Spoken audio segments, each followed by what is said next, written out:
foundations of amateur radio.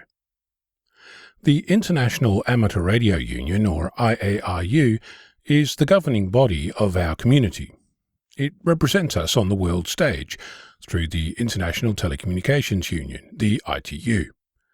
As I've discussed before, it consists of 4 separate organisations working together: the International Amateur Radio Union, the global body, and 3 regional ones, Region 1, 2 and 3, each representing the hobby of amateur radio.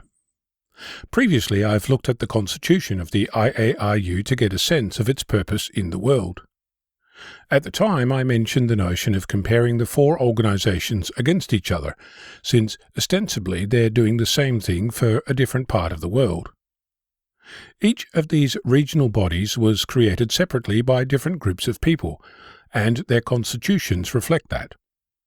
The Global IARU Constitution, last updated in 1989, consists of 9 pages.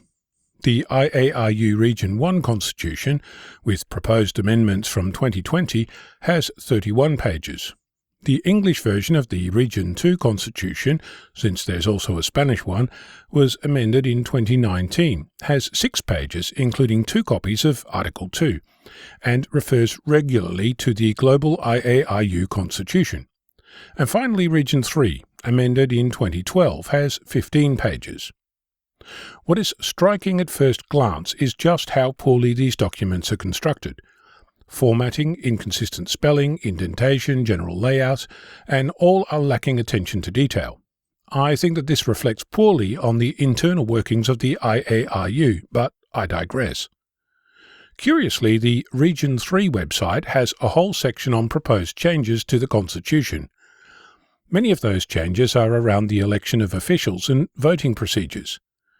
It also includes the use of modern communications like email and remote conference facilities on internet platforms.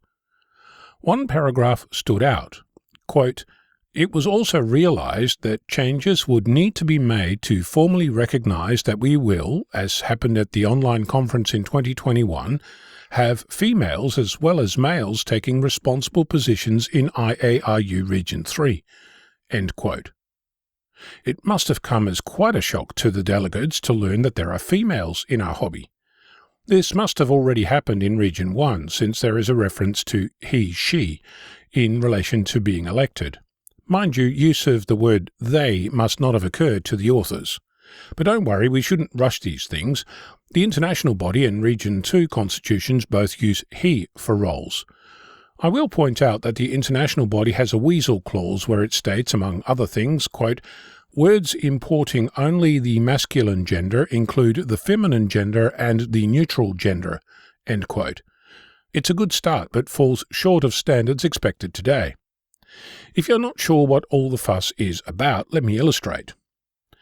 The term of office of the President shall be for a period of 5 years from the date of ratification of Porcupine nomination, and Porcupine shall remain in office until the nomination of Porcupine's successor has been ratified. If that felt jarring for you, you might get some sense of what it feels like for someone reading that with gender pronouns that don't match the text.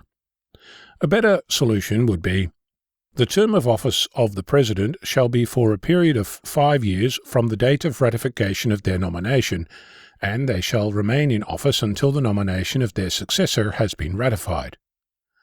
It's not the first time we've struck this type of issue. It's high time that we did something about it. Over a year ago, I pointed out that OM, old man, and XYL, ex-young lady, were derogatory, and we should replace them with OP, operator, and SO, significant other. A year before that, I proposed a revision to the Amateurs Code to make its language inclusive and reflective of the wider community in which we operate. I've had discussions with people who identify across the gender spectrum about much of this, and the overwhelming feedback I receive is that our community is old white men clamouring to grow the hobby without a clue that words they use are part of the problem.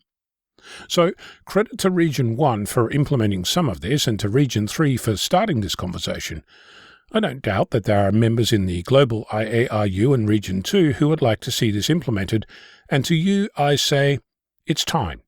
High time to review what language our community uses to identify itself to the wider community. More generally, as the governing and representative global bodies, you should be leading the way and providing guidance to the member societies. So next time you promote our community, refer to others, link to articles and attempt to encourage participation, you should take a moment and ask yourself if what you're saying is truly speaking to people who are not old white men, and if that's the case, what you might do to embrace the wider community. The standard you walk past is the standard you accept. I'm Ono, Victor Kilo 6, Foxtrot Lima Alpha Bravo.